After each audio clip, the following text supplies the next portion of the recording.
Game खेळायला सूरज चव्हाण चालतो, मात्र कॅप्टन होण्यासाठी सूरज चव्हाण नाही का चालत?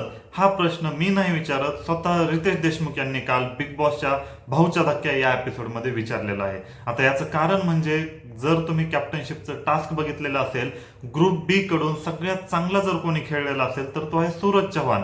मात्र त्यांच्याच ग्रुपमधल्या लोकांनी सूरज चव्हाणला कॅप्टन होण्याचा कधी विचार केला नाही किंवा कॅप्टन करायचा आहे असा विचारच केला नाही किंवा कॅप्टन पासून त्याला रोखायचंय अशा प्रकारचं ते वागत होते.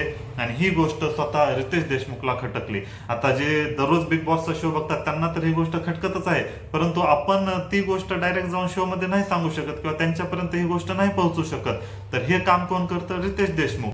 किंवा जे चुकीचं चाललंय हीच गोष्ट रितेश देशमुख भाऊच्या धक्क्यामध्ये जाऊन बोलत असतो. आणि काल भाऊच्या धक्क्यामध्ये रितेश देशमुखनं खूप चांगल्या प्रकारे होस्टिंग केलं किंवा जेवढे काही लोकांच्या मनामध्ये डाऊट होते, प्रश्न होते, ते सगळ्यांचंच समाधान केलंय तुम्ही असं म्हणू शकता.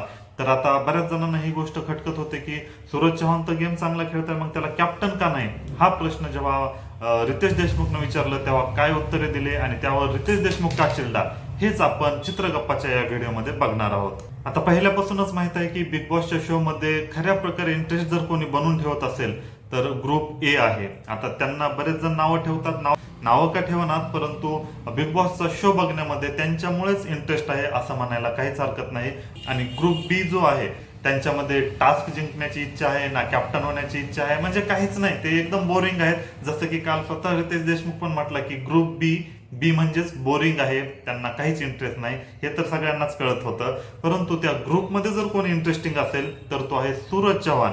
सूरज चव्हाण इंटरेस्टिंग असून किंवा सूरज चव्हाणमुळेच ग्रुप बी ची डिमांड वाढत आहे असं असताना देखील ग्रुप बी मधले लोक सुद्धा सूरज चव्हाणवर अन्याय करत असतात. हे वारंवार आपल्याला तर दिसूनच आलेलं आहे.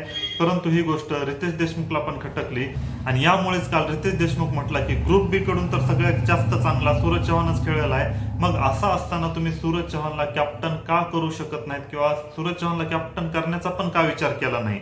हा प्रश्न डायरेक्ट रितेश देशमुखनं विचारला. त्यावर अंकितानं उत्तर दिलं की असं काही नाही, आम्ही त्याला कॅप्टन करण्याचा विचार केला असता किंवा करू शकतो, परंतु त्याला लवकर गेम समजत नाही. गेम समजत नसल्यामुळे कॅप्टन म्हणून तो चांगल्या पद्धतीने डिसिजन नाही घेऊ शकणार असं आम्हाला वाटतं. जेव्हा अंकितानं असं उत्तर दिलं त्यावर अजूनच रितेश चिडला आणि स्पष्टपणे सांगितलं, समजत नाही म्हणजे काय? तुम्हाला सगळा गेम समजतो का? लगेच रितेशनं परत प्रश्न केला की या बिग बॉसच्या घरामध्ये कोण असा आहे की ज्याला सगळाच गेम समजतो? मग त्यावर सगळेजण शांत बसले, कारण सगळ्यांना कळलं की आपलीच चूक आहे, कारण संपूर्ण गेम कोणालाच समजत नसतो. आणि हीच गोष्ट रितेशनं सांगितली की म्हणजेच आता तुम्हाला मी जेव्हा प्रश्न विचारला तेव्हा कोणीच हात वर करत नाही, याचा अर्थ सगळ्यांना सगळा गेम समजत नाही.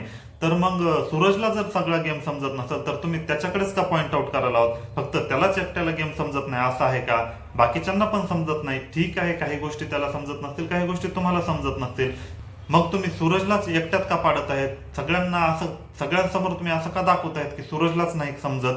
तर या गोष्टीकडे सुद्धा प्रश्न उठवला. आणि आता येणाऱ्या काळामध्ये मात्र 100% सूरज चव्हाणचा कॅप्टनशिपसाठी विचार केला जाऊ शकतो किंवा सूरज चव्हाणला कॅप्टन बनवलं जाऊ शकतं. तर काल ज्या प्रकारे रितेश देशमुखनं ही सिच्युएशन हँडल केलेली आहे, यामुळे रितेशचं पण सगळीकडे कौतुक होत आहे आणि सूरज चव्हाणला पण सगळीकडे मान सन्मान मिळत आहे किंवा त्याला द्यायला पाहिजे असं सगळ्यांचं म्हणणं आहे.